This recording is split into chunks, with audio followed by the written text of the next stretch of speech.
धनबाद जिले में भूधसान की घटना रुकने का नाम नहीं ले रही है। कतरास में फिर एक बार जमीन धंसी है। छाताबाद काजू बागान तालाब के पास समीप तेज आवाज के साथ भूधसान हुआ। जमीन धंस गई और एक बड़ा सा गड्ढा हो गया। भूधसान स्थल के समीप बड़ा तालाब का पानी तेजी से जमीन के अंदर समा रहा है, जिससे इलाके में अफरा तफरी का माहौल बन गया। खौफ में आए लोग मौके पर पहुंचे और प्रशासन से तत्काल निरीक्षण और सुरक्षा उपाय करने की मांग की। वहीं घटना की सूचना पाकर बीसीसीएल अधिकारी और पुलिस टीम मौके पर पहुंची। गोफ को भरने के साथ तालाब के पानी को गोफ में समाने से रोकने के उपाय में जुट गई। बता दें कि 7 जुलाई और 7 अगस्त को भी छाताबाद में भूधसान हुआ था, जिसमें कई घर जमींदोज हो गए थे। लगातार जमीन धंसने की घटना से लोग दहशत के साए में रहने को मजबूर हैं।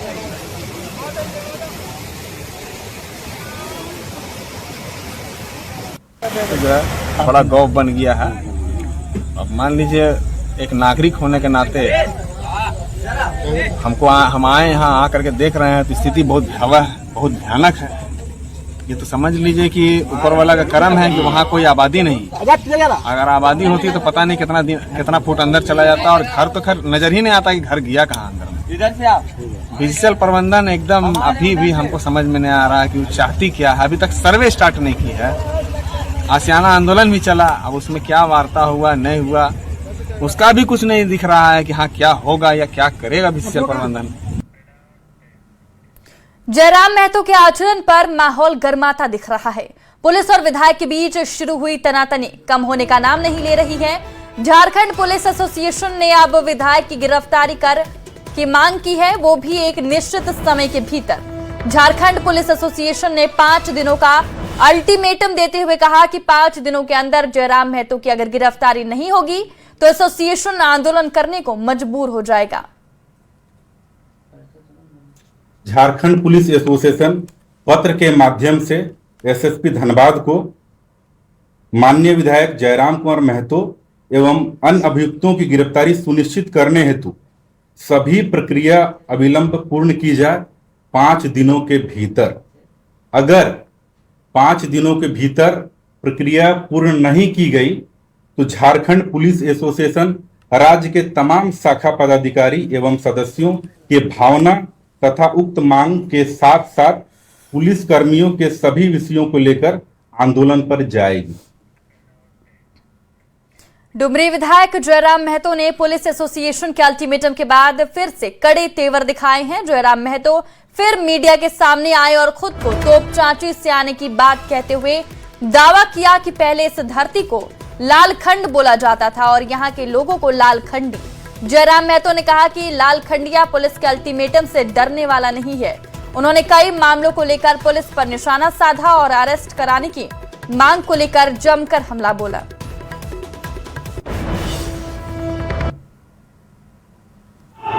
एसोसिएशन तो अब चाची से आते हैं। 20 साल पहले जब पीछे इस धरती को लालखंड बोला जाता था और इस धरती में रहने वाले को लालखंडिया बोला जाता था। उस धरती से आते हैं। 500 दिन का अल्टीमेट दो, तुम्हारे अल्टीमेट से कुछ नहीं उखड़ेगा। अल्टीमेट देते हो एसोसिएशन। कहा था अल्टीमेट जब एक गुंडा, जिसको तुम गुंडा बोलते हो, अपराधी बोलते हो, प्रिंस खान तुम्हारे एसपी को धमकी दिया था। प्रिंस खान तुम्हारे एसएसपी को धमकी दिया था। कहा था तुम्हारा प्रेस कॉन्फ्रेंस? कहा था? याद कर 1980 को जाके पूछना, उस समय जो एसपी था। एगो बड़ा बाबू आया था, तो चाची में आंदोलन चल रहा था। बड़ा बाबू को आंदोलनकारियों ने पकड़कर ढोलकट्टा के जंगल में लेकर गए थे और एसपी ढोलकट्टा नहीं आए थे। एसपी तोपचाची थाना नहीं आए थे। एसपी विनोद बाबू के शरण में गए थे। विनोद बाबू प्रणाम, चलिए साथ में। तोपचाची यानी लालखंड कहा जाता था। एक एक आदमी को लालखंडिया बोला जाता था। उस मिट्टी से आते हैं। पुलिस से डरना नहीं जानते हैं, पुलिस से भिड़ना जानते हैं। कोयला चोरी तुम करो, बालू चोरी तुम करो। रांची में याद है कि नहीं, एक महिला कैदी क्या गर्भवती बनाए थे। यौन शोषण तुम करो, रांची भूल गए? 2 पुलिसकर्मी अधिकारियों ने एक महिला को गर्भवती बनाया था। कोयला चोरी तुम करो, बालू चोरी तुम करो, महिलाओं का जेल के अंदर शोषण तुम करो, अल्टीमेट विधायक को दोगे? अभी उस विधायक को जो तुम चाची की मिट्टी से आता है।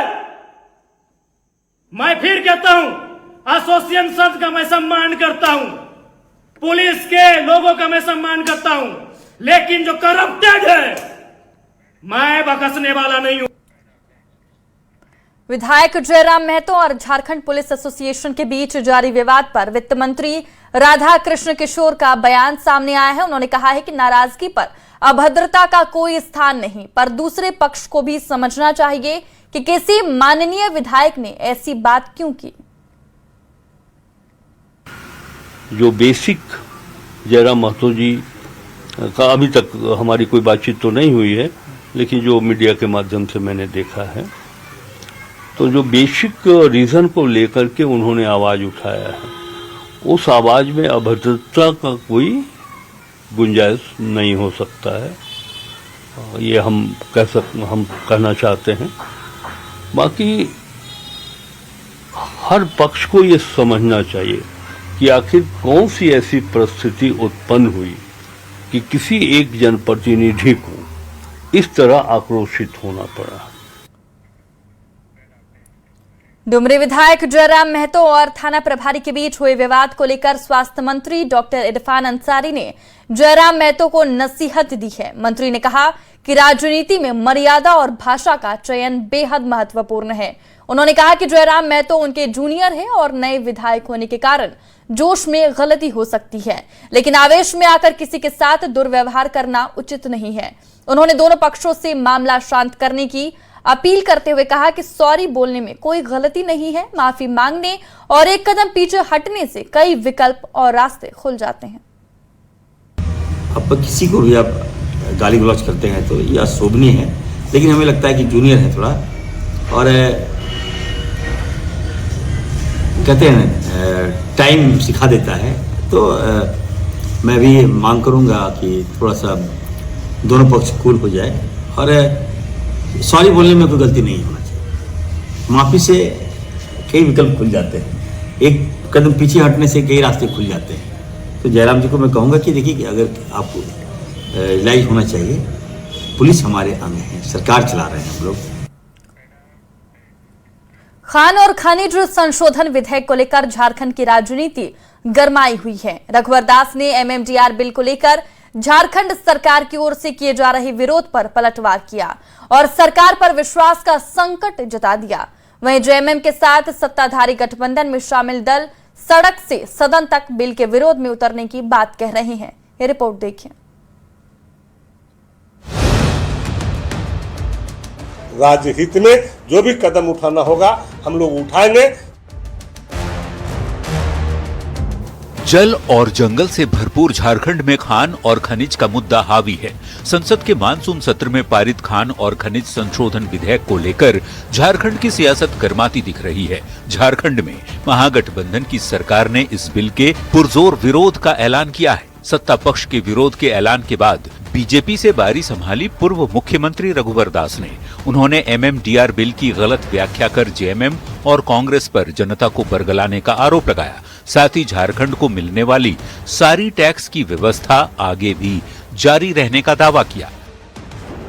माइनिंग सेक्टर के कुल टैक्स और वैधानिक भुगतान का लगभग 90% राज्यों को जाता है, मिलता है, और ये व्यवस्था आगे भी बिना किसी रुकावट के जारी रहेगी।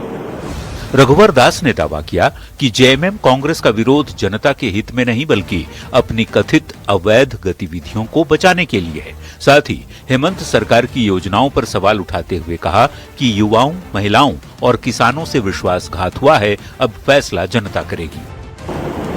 कृषि सम्मान योजना को बंद कर दिया, और जब चुनाव के समय आए, जिनको मैया बप्पा याद, इन्होंने महिलाओं के साथ भी विश्वासघात, युवाओं के साथ विश्वासघात, किसान के साथ विश्वास, आज राज्य में विश्वास का संकट है। एमएमडीआर बिल को जेएमएम ने काला कानून बताते हुए सड़क से सदन तक विरोध का ऐलान किया, तो रघुवर दास की ओर से किए जा रहे विरोध को केंद्रीय गृह मंत्री से मिले टास्क का नतीजा बताया। वहीं उद्योग मंत्री ने साफ कहा कि आत्महत्या की नौबत भी आएगी तो करेंगे, लेकिन एमएमडीआर लागू नहीं होने देंगे, चाहे बीजेपी कुछ भी कर ले। उनको एक टास्क दिया गया और वही टास्क को पूरा करने के लिए रघुवर दास जी, चंपई सोरेन जी, बाबूलाल जी, विद्युत बरण महतो जी, ये सारे लोग समय समय पर प्रेस कॉन्फ्रेंस करके और झारखंड मुक्ति मोर्चा को कोसने का काम कर रहे हैं। और हम लोग प्रक्रिया के तहत जो भी कदम उठाना होगा, चाहे आंदोलन के माध्यम से हम लोग को, चाहे भूख हड़ताल के माध्यम से, आत्महत्या के माध्यम से भी हम अपने हक को दूसरे के हाथों में नहीं जाने देंगे। राज्य हित में जो भी कदम उठाना होगा हम लोग उठाएंगे। खान और खनिज संशोधन बिल को लेकर केंद्र सरकार के अपने दावे हैं। बीजेपी बिल से होने वाले फायदे गिना रही है, तो झारखंड की सरकार के साथ सत्ता पक्ष में शामिल दलों को इसमें झारखंड का नुकसान नजर आ रहा है। एमएमडीआर बिल को दोनों पक्ष अपने अपने नजरिए से देख रहे हैं। जनता परेशान है, राज्य का नफा होगा कि नुकसान, अभी तक समझ नहीं आ रहा। फिलहाल बिल को लेकर झारखंड में बवाल जारी है और ये अभी थमता भी नजर नहीं आ रहा। न्यूज 18 के लिए रांची से निरंजन सिंह के साथ गौरव झा की रिपोर्ट। एमएमडीआर बिल के खिलाफ राज्य सरकार सुप्रीम कोर्ट जाएगी, जिसे लेकर मुख्यमंत्री ने स्वीकृति दी है। वहीं वित्त मंत्री राधाकृष्ण किशोर ने कहा कि हमने कई अधिकारियों के साथ बैठक की थी, अधिकारियों से विमर्श के बाद ही हमने ये निर्णय लिया। बाबूलाल मरांडी को भी हमने लिखा था, पत्र की राजनीति से परे हटकर हमें इसके बारे में सोचना चाहिए। हम लोगों ने इस विषय पर एक बैठक आयोजित किया था और क्या इसका दुष्परिणाम होगा वो अधिकारियों से वह भी जानने का प्रयास हमने किया था और क्या रास्ता हो सकता है। तो ये बात आई कि बिना सर्वोच्च न्यायालय के हस्तक्षेप से केंद्र सरकार तो सुनने से रही। तभी मैंने एक पत्र के माध्यम से आदरणीय बाबूलाल जी से ये अनुरोध किया था कि देखिए सरकारें आती हैं जाती हैं, आज हम हैं कल कोई दूसरा होगा, लेकिन ये प्रॉब्लम तो किसी भी सरकार के सामने रहेगा। और राजनीतिक इंटरेस्ट, हम भी राजनीतिक व्यक्ति हैं, आप भी राजनीतिक व्यक्ति हैं, राजनीतिक हित सोचना हमारा भी काम है, आपका भी काम है, लेकिन जब राज्य का हित होता है तो राजनीतिक हित से ऊपर राज्य हित होता है। झारखंड के हितों, राज्य के अधिकारों, खनिज संपदा और जन सरोकार से जुड़े मुद्दों को लेकर जामताड़ा जिला कांग्रेस कमेटी की ओर से गुरुवार 27 अगस्त को महात्मा गांधी चौक के सामने धरना प्रदर्शन किया जाएगा।